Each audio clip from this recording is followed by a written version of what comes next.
Hello everybody, hello and welcome to a pretty decent day actually. It's pretty decent, pretty bright and sunny, but it's not warm. It's about 5 degrees, hence I've got my hat on. And you probably have noticed I've got my bike up and stand behind it here. Now the reason behind that is because I've just recently found out a couple of days ago that my bike chain's worn. If I show you, 0.75, I'll put the bike wear tool in here. You can see it goes flat. So that's worn, and actually it's even worn on the other as well. So I'm hoping it hasn't done any damage to the cogs here, because when that goes flat like that, especially on the one setting there, you can see when that goes flat down, that's 0.75, when that goes down on the one flat like that, that means it could have also damaged the cogs. So I'm fingers crossed I've caught it in time, because the other day I checked that and it wasn't that bad. Because I've been out one more ride on this, and I'm quite surprised actually that this chain's even worn. This chain's only about 7 months old, so I never even would have thought to check it. Like, well, I do check it, but I wouldn't have thought it would have been worn out in that length of time. And the only reason I did check it for is because I was doing a friend's chain. I was doing a friend's bike, and I thought I wanted to check mine while I'm on, just out of interest.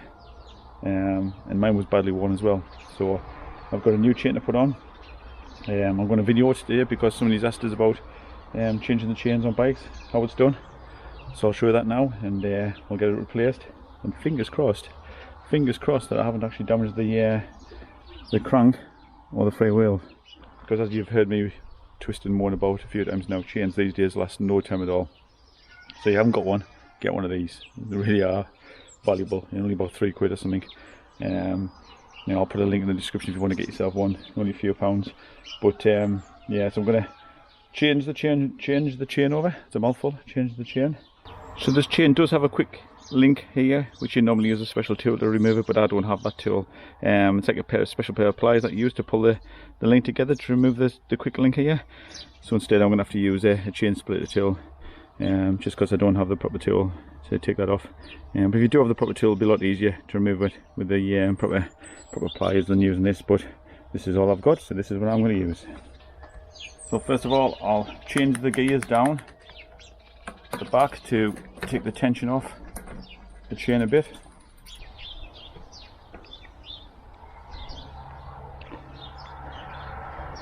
Now you can see there the pins come out there. Now normally if you were going to put this chain back on with the chain splitter tool, if you didn't have a quick link, you wouldn't push that all the way through. You'd only push it halfway out and then you could push it back in. But in this case, because the chain's junk, I can just push it all the way through. That's that chain off. And this is my new chain to fit. It doesn't come in a box actually, this one, for some reason, I don't know why. It's a KMC chain, but normally it comes in a little plastic box. This one's in a bag, but it doesn't matter as long as it does the job. So I'm going to have to first of all get this to the right size by comparing it to the old chain and counting the links. So I'll do that now.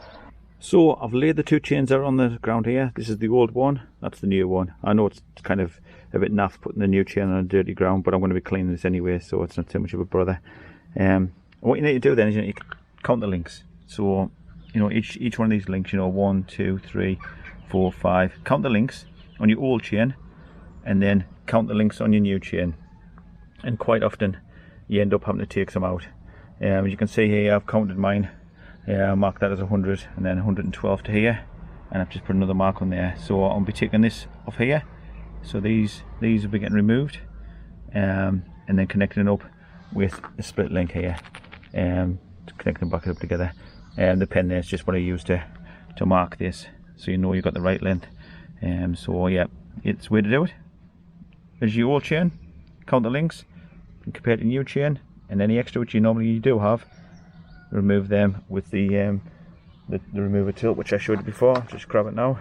So I'll move it with these. As I say, it's not the best environment to be doing this. You should have it on a clean floor really. But my shed's a bit dark, so I thought I would do it out here. Plus, as I said before, I'm going to be cleaning this chain anyway, so it's not so much of a problem. So put the chain tool in. We'll push this link out, so we're going to put the split link on.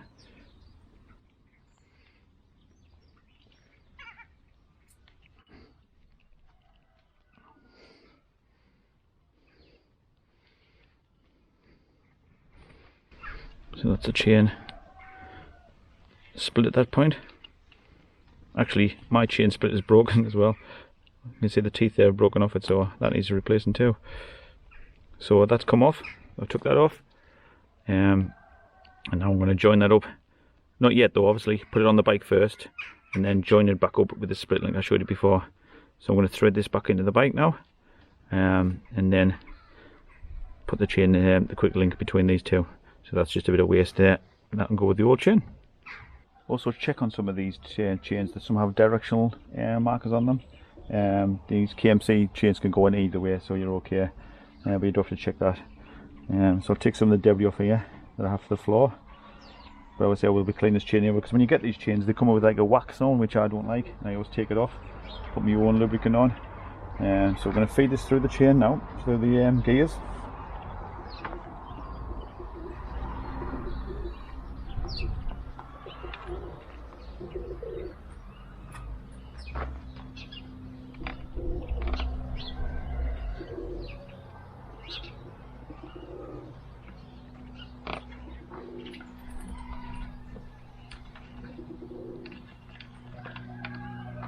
Actually on this bike it's not so bad because I don't have a cage at the front here, because it's just one drive system. But if you do have a cage at the front here, make sure you go through the cage as well, you don't go over the top of anything like that. So you need to make sure you go through the cage and then around your gears at the back. One tool you definitely need when you're doing these is one of these simple little gadget, and basically what it does, it hooks the chain together like so. I'm sorry, I need to pull the drill though. And also if you've got a gears like mine, make sure you take the clutch off, otherwise you won't be able to get the slack. So you get the two ends of the chain, because the chain is under tension. Put that hook through there, and put that hook through one of the links here. Doesn't matter which one you go through really, as long as it takes the tension off. And as you can see there, you're now left with a little bit of space. Actually I'll probably take a little bit more off, so I'll do an extra one up, I think. Now you can see there you've got a little bit of space to work with when you put the link on. And you can see there when I've got that tool on, it just takes the slack up off the chain, the tension, so that you can put your quick link in there, which I'll put in now. Obviously before you put your quick link in, just to save any problems, make sure, sorry about the cockle in the background, make sure your chain is going where it should do at the back. Make sure it's going through all your derailleur at the back here. Make sure it's going through all your derailleur here. Make sure it's going around the little jockey wheels and any bits of the cage that's freely going around here, so it's not missing any parts out. And as I say, if you've got a cage on the front here, make sure it goes through the cage as well, not over the top of the cage. As I said before, my only fear is that I've damaged the cogs on the back, but I won't know that until I put it together and test the bike out. So you can see here, the camera probably won't focus this close, but that's how the quick really. So as you can see here, I don't have the camera focus, but that's what the quick link looks like, and it basically goes together like that and locks together. You'll see in a minute what I mean.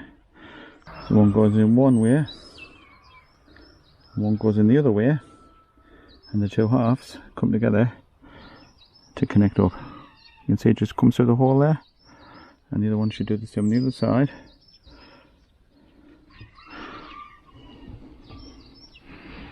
I'm going to take the little tool off there, put some tension on. It should start to connect up.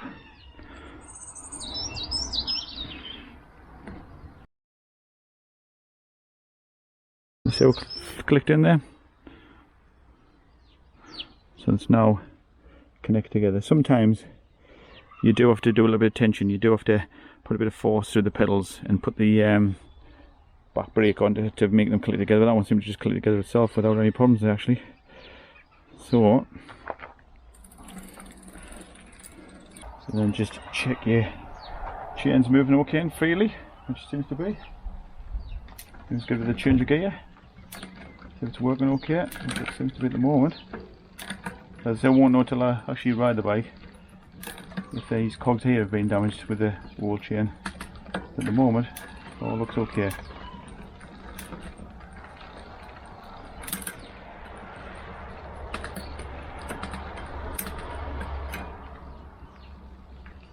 So just to show you the difference between on the wear tail between the old chain and the new chain, if you remember that went dead flat on both sides actually.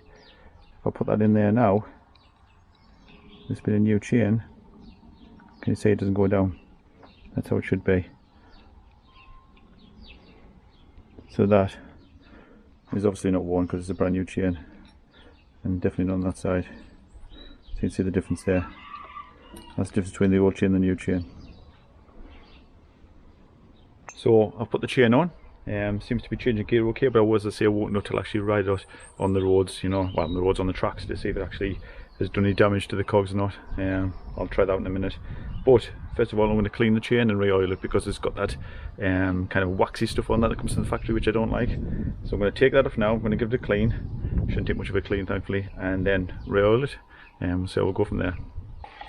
It's got my trusty chain cleaner, like I showed you in many other videos, and my screw fix.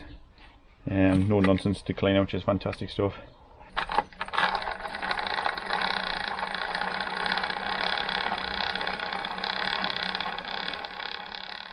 So for any new watchers to the channel, this is the washer I use, just one of those pump washers, hand washers, works really well to clean the chain. I do have a hose pipe, but I just find it easier just to use this. Less messy, don't get stuff all over the place. And I know the bike needs a desperate wash, I do apologise for that, but it was more important to get the chain done before I wash the bike. So we'll give the chain a good clean, good rinse. So that's it there now, look. Spanky new chain, look at that. Nice and shiny, all nice and clean. Well, it will be because it's brand new. So I won't know properly until I've taken it for a ride whether the you know, the crank on the back is damaged, the free wheels on the back are damaged, or the crank at the front is damaged, because that's what can happen if you let your chain wear too bad, like mine was. I just didn't expect it to go after 7 months, but to be fair, you know, has done a lot of miles, and at one point I even let the chain get a little bit rusty because I came back from a ride. It was really dirty. I rinsed it down the bike and I didn't oil it for like a day, I think it was, maybe it was 2 days, and it just got a tiny little bit of rust on, not a lot, but a little bit of surface rust on, and maybe that contributed to the wear of the chain as well, I don't know. But it makes a huge difference when you change your chain on your bike. Even cleaning the chain and re-oiling it makes a big difference. Makes it feel like you've got a new bike basically. So yeah, don't neglect your chain. It's one of the biggest contributors to having a nice running bike, really. You know, if you've got a nice chain, nice running gears on your bike, and everything's running well, then your bike feels really well, and you go well as well. It makes a big difference to your whole riding experience. Anyway, as always, thanks to you for watching. Thanks for joining us. Hopefully it's been some use to you. Don't forget to subscribe, and I'll catch you all soon. Take care of yourselves. See you later. Bye bye.